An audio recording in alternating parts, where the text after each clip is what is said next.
ብሌን በስተመጨረሻም እጅግ በጣም በሚገርምና በሚደንቅ ሁኔታ ማስታወስ ጀመረች። አቶ አምናን ምግብ እያበላት ነበርና ብሌን እናት ዛህራ እኮ በሚገርም ሁኔታ ብዙ ታሪኮችን ትነግረን ነበር። ከታሪኮቹ መካከል አንድ ሁለት ልንገርሽ አለና ወይዘሮ ዛህራ የሰራቸውን ምግብ እያበላትና እያጠጣት እሷንም ደግሞ ትሪት ወይንም እያጽናናት ሳለ በመጨረሻ በሚገርም ሁኔታ አቶ አምናን ራሴ ጨለመብኝ፣ ራሴ መሸከም አቃተኝ ብላ ስትለው እሱም ደግሞ የማስታወስ እድሏን እያበረታታትና እያጠነካከራት ሲሄድ ብሌን እንግዲህ አብረው ተቃቅፈው ተኝተው ነበርና ጄሪ ወደ ምኝታ ክፍላቸው ስትገባ በጣም ተናዳ ራሷን መቆጣጠር አቅቷት በአፍንጫዋ ደም እያነሰራትና እያደማት ይገኛል። የሁለቱን አንድ ላይ መሆን አይታ በጣም ተናደደችና ወይኔ ጄሪ አንቺን በዛው እንደ ገፈተርኩሽ መጣል ነበረብኝ፣ በህይወት ምንም ቢሆን መትረፍ የለብሽም ነበር እያለች መናደድና መቃጠል ጀመረች።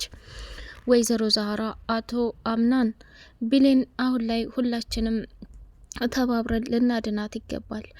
ምክንያቱም አንተ ያለሃት እሷ ብቻ ናት። ስለዚህ አንተም ካጠገቧ ሆነህ ልታጽናናትና ልታረጋጋት ግድ ይለዋል አለችው።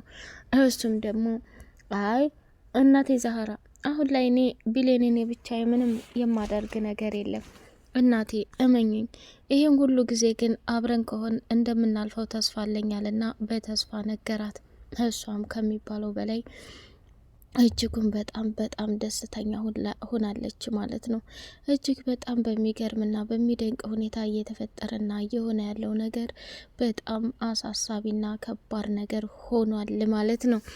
ሰላም ውድ የተከበራችሁ የተወደዳችሁ የስጦታ ሚዲያ ቤተሰቦች እጅግ በጣም ተወዳጁና በጉጉት ስንጠብቅ የነበረው የድር ድራማ እንደቀጠለ ይገኛል። ቻናሉን ላይክ፣ ሰብስክራይብ እያደረጋችሁ ለምታበረታቱኝ በጣም አመሰግናለሁ።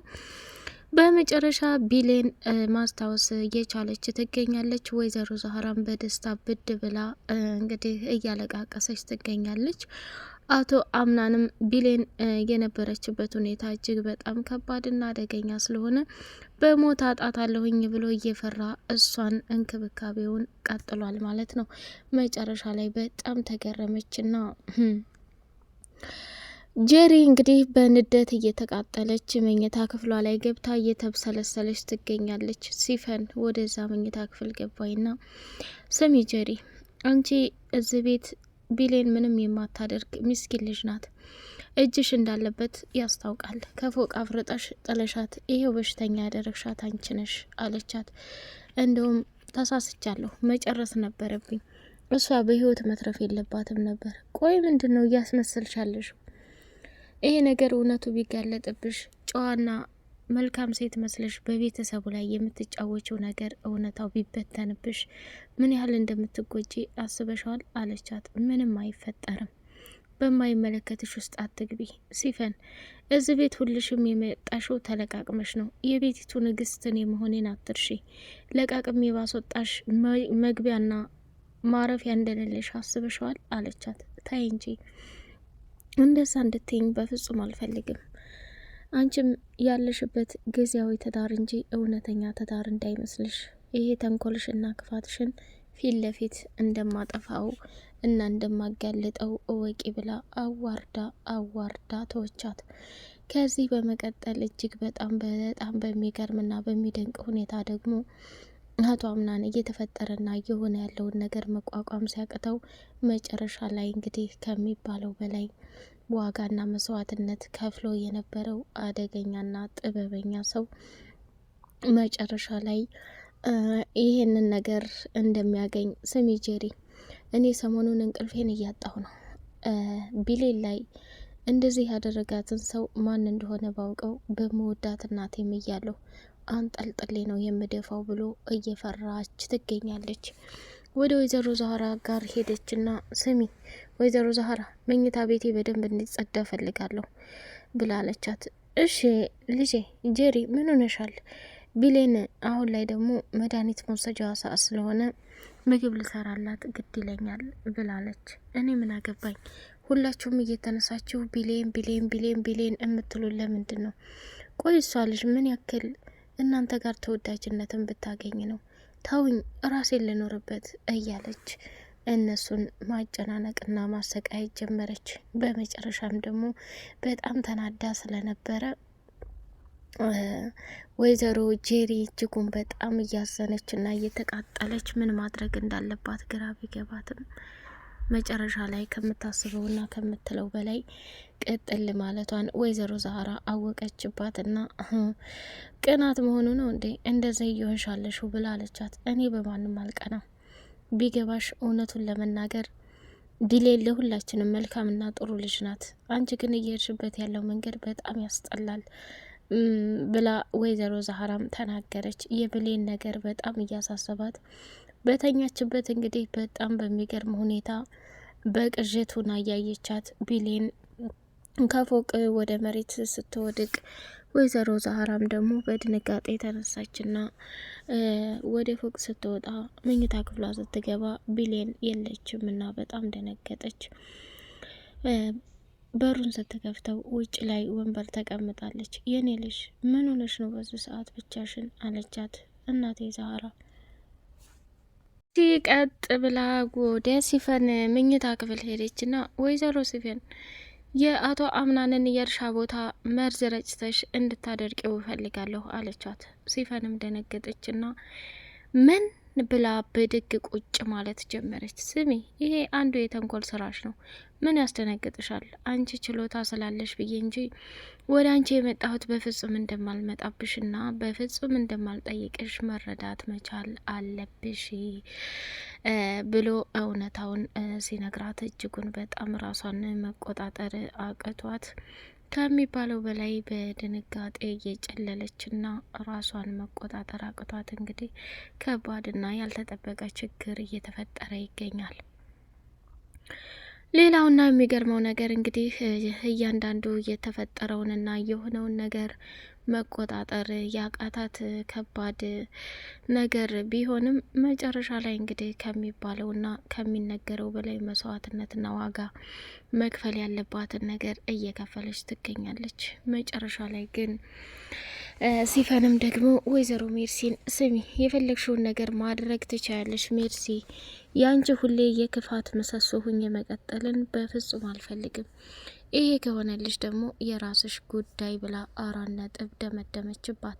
ሜርሲ የመጨረሻ ውሳኔዋ በጣም በሚያሳዝንና በሚገርም ሁኔታ ራሷን እንግዲህ ስታታልልና ራሷን በከባድ ሁኔታ ጭንቀት ውስጥ ገብታ ትገኛለች። እኔ የምፈልገው አሁን ላይ እቺ ቢሌን የምትባለው ልጅ ልክ እንደ ወይዘሮ ሞርዚና አንድ መድኃኒት ጠብ አድርጎ ከዚህ ቦታ ላይ እንድትሰናበት ማድረግ ነው ያለብን።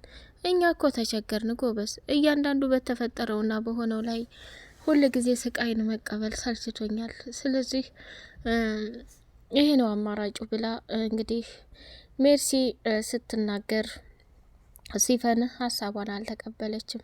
ሜርሲ በድጋሚ ወደ ቢሌን መኝታ ክፍል ገባችና ሲሚ ቢሌን እንዴት ነሽ? ቶሎ መዳን አለብሽ። አሁን ላይ እያንዳንዱ የተፈጠረውን ነገሮች ለመወራረድም ለኔም በጣም ስለምትጠቅሚኝ ቶሎ ብለሽ ወደ ማንነትሽ እንድትመለሺ እፈልጋለሁ አለቻት። ከዛም በመቀጠል እንግዲህ አይ የፈለገ ነገር ቢመጣ እኔ ከእንደዛ አይነት ነገር በፍጹም መቆጠብም ሆነ ከእንደዛ አይነት ነገር በሙሉ እንደዚህ አይነት ችግሮችን መቋቋም ማለፍ በጣም ለኔ ከባድ ነው ብላ ራሷን መስዋዕትነት እያደረገች ትገኛለች። የወይዘሮ ሜርሲ ትልቁ አላማና እቅድ አሁንም ቢሌን ከተሻላት ጄሪን እንግዲህ ከዛ ከቤት መንቅሮ ለማውጣት ቢሆንም ጄሪ ግን እያንዳንዱ ነገሯ ልክ እንደማይመጣና የሰራችው ነገር በሙሉ እያቃጠላት ይገኛል። ወደ ወይዘሮ ቢሌን ክፍል ገባይና ስሚ ቢሌን አሁንስ እየተሻለሽ ነው? ለውጣለሽ? እኔ ምልሽ አንድ ጥያቄ ልጠይቅሽ ፈልጋለሁ አለቻት። ምንድን ነው የምትጠይቅኝ? እስኪ ንገሪኝ ብላለች። እኔ ምለው ቢሌን በህይወትሽ አንድ ሰው ቢያስከፋሽና ቢያስቀይምሽ ያን ሰው ይቅርታ ይለታለሽ እንዴ? አለቻት። ከዛ በጣም ተገረመችና አዎ ይቅርልለታለሁ። አንድ ሰው ተጸጽቶ ወደ ህይወቴ እስከመጣ ድረስ የግድ መበቀልም ሆነ መቀበል አለብኝ ብላ አለች። ውይ በጣም ደስ ይላል። ይሄማ ተስፋ አለኝ ቢሌን በቃ ካስታወሰች እኔን ይቅር እንደምትለኝ ተስፋ አለኝ ብላ አምና ስታበቃ አቶ አምናንም አብራት ተኝቶ ከጀሪ ጋር ጭራሽ እንቅልፍ ሊወስደው አልቻለም። እየተገላበጠና ቢሌንን እያሰባት ይገኛል። ጀሪም ደግሞ አምናን ምን ሆነሃል? የማትተኛው ምንድን ነው? በዚህ ሰዓት የተቀመጥከው ለምንድን ነው ብሎ ሲላት እንግዲህ እሷም ደግሞ በጣም በሚገርም ሁኔታ እኔ ማረፍ እፈልጋለሁ ባክሽ፣ ግን ውስጤ ምንም ተረጋግቶ ሊያርፍልኝ አልቻለም። በቃ በህይወቴ ላይ ብዙ ፈተናና ስቃዎች እየተደራረቡ ችግሮችንም ማስተናገድ ሰልችቶኛል ብሎ አለ። ዶክተሯ መጣችና ቢሌን ያለችበትን ቦታ ላይ ለአቶ አምናን ነገረችው። ምናልባት የበፊት መልካምና ጥሩ ትዝታዎች ካሉ እነሱ ስለሚመልሷት እነሱን የግድ ዋጋ መክፈል አለባችሁ፣ እንክብካቤ ማድረግ አለባችሁ፣ ከአንዱ ቦታ አንዱ ቦታ መንቀሳቀስ አለባት፣ ጭንቀት ምናምን እንዲኖር መፈቀድ የለበትም ብላ ዶክተሯም ተናገረች። ቢሌንም ደግሞ በቅርብ ጊዜ እንደምትድኝና መድኃኒቱን በደንብ ከወሰድሽ ይሻልሻል ብላ አለቻት ማለት ነው። ወይዘሮ ሜርሲ ከዶክተሯ ጋር ተገናኘችና እኔ ምልሽ ዶክተር፣ እዚህ ቤት በቁማቸው ብዙ ያበዱና የታመሙ አሉ። እነሱንስ ማከምና እንትን ማለት አትችይም አለቻት።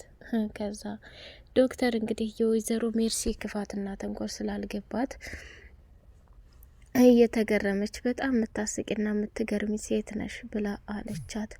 እሷም ታዲያ አይደል እውነትሽን ነው እንዴ?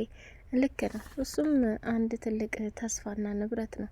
ግን ሆኖም በእንደዚህ አይነት መልኩ እኮ ምንም ደስ የሚል ነገር የለም እያለች ራሷን ከምትለው በላይ ዋጋና መስዋዕትነት ለመክፈል ደፋ ቀና ያለችው ሴት መጨረሻ ይሄ መሆኗ በጣም አሳዛኝና ከባድ ነገር ሆኗል ማለት ነው። እጅግ በጣም በሚያሳዝን ሁኔታ ሌላውና ትልቁ ነገር ደግሞ ራሷን ዋጋና መስዋዕትነት ልትከፍል የነበረችው አደገኛ ሰው በመጨረሻም ምንድን ነው የተፈጠረባት? ዶክተር በዚህ ሀሳብ ላይ ሳትስማማ ራሷን ከሚባለው በላይ ጥያቄ ብታደርግም መቋቋም ያቃታት ነገር ቢኖር በቃ ሁሉም ነገር ለበጎ እንዳለ ሆኖ ግን ከምለው በላይ ራሴን ዋጋና መስዋዕትነት መክፈል እንዳለባት ስታምን ለአቶ አምናን እንግዲህ ቢሌንን እንክብካቤ እንዳደርጉላትና ካጠገቧ ሁነው እንዲጠብቋት በምንም አይነት ሁኔታ እንድትከፋ መሆን የለበትም ብላ ተናግራ ሄዳለች ማለት ነው። ሲፈን አሁንም ቢሆን ወደ ቢሌን መኝታ ክፍል ገባችና ቢሌን እንደዚህ ያደረገች ሰው በቅርቡ የሚታወቅ ይሆናል። አሁንስ እየተሻለች ነው? ቆይ አንቺ ማነሽ? አለቻት። ቢሌን አንቺ በጣም ጥሩ ሴት ነበርሽ። እኔ ሲፈን እባላለሁኝ። እዚህ ቤት ነኝ። ወደፊት ደግሞ ሁሉንም አውቀሽ የምትኖሪ ይሆናል ብላ አለች። አቶ አምናን በተደጋጋሚ እያሰበና እየተጨናነቀላት ያለው ለቢሌን ብቻና ብቻ ነው። ወይዘሮ ዛህራም አምናን የኔ ልጅ ምንም ነገር አትጨነቅ፣ ሁሉም ነገር ለበጎ ነው። ቢሌን ደግሞ ከነበረችበት ቦታ ላይ ተመልሳ የበፊቱ ደስታ እንደሚመለስ አምናለሁ። እኔም ልጄ እንደዚህ ሁና ስላየኋት በጣም በጣም መቋቋም አቅቶኛል።